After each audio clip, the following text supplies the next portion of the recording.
বেশ কিছু গুরুত্বপূর্ণ টপিকস নিয়ে আমার আজকের লং ভিডিওটা সাজিয়েছি আমি। পাশে থাকলে অবশ্যই অনেক কিছুই জানতে পারবেন। আপনারা জানেন, তারপরও জানানোর জন্য নতুনদের কাজে লাগবে। তো ফেসবুকে কয় ধরনের ইনকাম সোর্স আছে সেটাই আগে বলি। 5 ধরনের ইনকাম সোর্স এখানে। প্রথমত content monetisation, subscriber, star setup থেকে, ব্র্যান্ড কোলাবোরেশন এবং অ্যাফিলিয়েট মার্কেটিং থেকে আপনারা ইনকাম করতে পারবেন।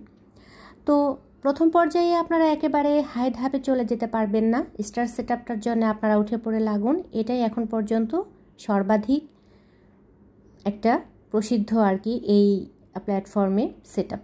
সেটার জন্য কাজ করুন, সেখান থেকে আপনারা অনেক বেশি ইনকাম করতে পারবেন। কি কি টপিকস নিয়ে আপনারা কাজ করবেন সেটা সম্পর্কে একটু ধারণা দেই। গ্রাম বাংলার প্রকৃতি নিয়ে, যারা গ্রামে থাকেন গ্রাম বাংলার প্রকৃতি নিয়ে কাজ করতে পারেন, রান্নাবান্না নিয়ে কাজ করতে পারেন, ফেসবুক গাইডলাইন নিয়ে কাজ করতে পারেন, ফুড ব্লগিং নিয়ে ভালো কাজ করতে পারেন, ট্রাভেল ব্লগ নিয়েও কাজ করতে পারেন। এছাড়া কন্টেন্ট বা সপ্তাহে কয়টা কন্টেন্ট দিবেন সে সম্পর্কে একটু ধারণা দিই। প্রতি সপ্তাহে অবশ্যই আপনাকে 3টা লং ভিডিও দিতেই হবে। প্রতিদিন 1টা থেকে 2টা মাস্ট রিলস দিতে হবে, তাতে আপনার ভিউজ ভালো হবে। এবং সপ্তাহে 3টা লাইভ করবেন। আর আপনার ভিডিও বা রিলসের থাম্বনেইল বা ক্যাপশনটা অবশ্যই আকর্ষণীয় রাখতে হবে। চেষ্টা করবেন আকর্ষণীয় ক্যাপশন এবং থাম্বনেইল রাখতে। ভাইরাল কন্টেন্ট কপি করবেন, সেখানে নিজের কিছু স্পেশাল টুইস্ট রাখবেন এবং কিছু স্পেশাল টাচ দিবেন আপনার প্রোফাইল পিক এবং কাভার পিকে। এটাই কিন্তু সবার সামনে যাবে, সেটা দেখে আপনাকে সবাই ফলো করবে। ক্যাটাগরিটা অবশ্যই আপনারা ভিডিও ক্রিয়েটর সিলেক্ট করবেন। এটাতে আপনাদের জন্য লাভজনক যে কোনো বিষয় নিয়ে আপনারা কাজ করতে পারবেন ভিডিও ক্রিয়েটর সিলেক্ট করলে। হাই ভ্যালু কন্টেন্ট সিলেক্ট করুন, তাহলে আপনার ফলোয়ার্সরা ফলো দিয়ে ঘুরে যাবে না। আপনার আইডিতে ঘুরে যখন একটা ভ্যালুয়েবল কন্টেন্ট দেখবে, অবশ্যই তারা আপনার পাশে থাকার চেষ্টা করবে। এবং আপনার ফলোয়ার্সদের আপনি ফ্যামিলিতে পরিণত করুন। তাতে কি হবে, তাদের সাথে একটা ইন্টারাকশন নিশ্চিত করুন এবং তাদেরকে আপনি এটা নিশ্চিত করুন তাদের যে কোনো সমস্যার সমাধান আপনি সব সময় দিতে প্রস্তুত। লাইভে অবশ্যই আপনি কোশ্চেন এবং আনসার পর্ব রাখেন, এতে আপনার লাইভে ভিউ ভালো হবে। তো আপাতত এই কয়টা পরামর্শ আমার আজকের ভিডিওতে দিলাম।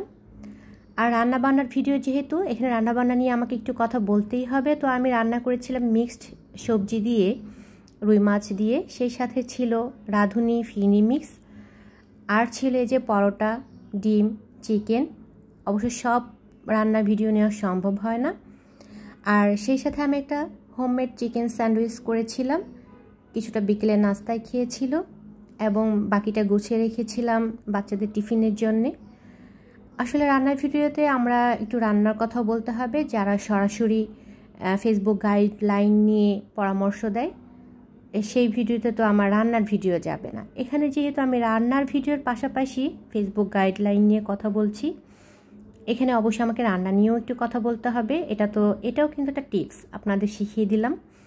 তো এই যে আমি চিকেনের বুকের মাংসটা সিদ্ধ করে নিয়েছিলাম শুধুমাত্র গোলমরিচ গুঁড়ো, অল্প আদা রসুন বাটা এবং পেঁয়াজ কুচি দিয়ে।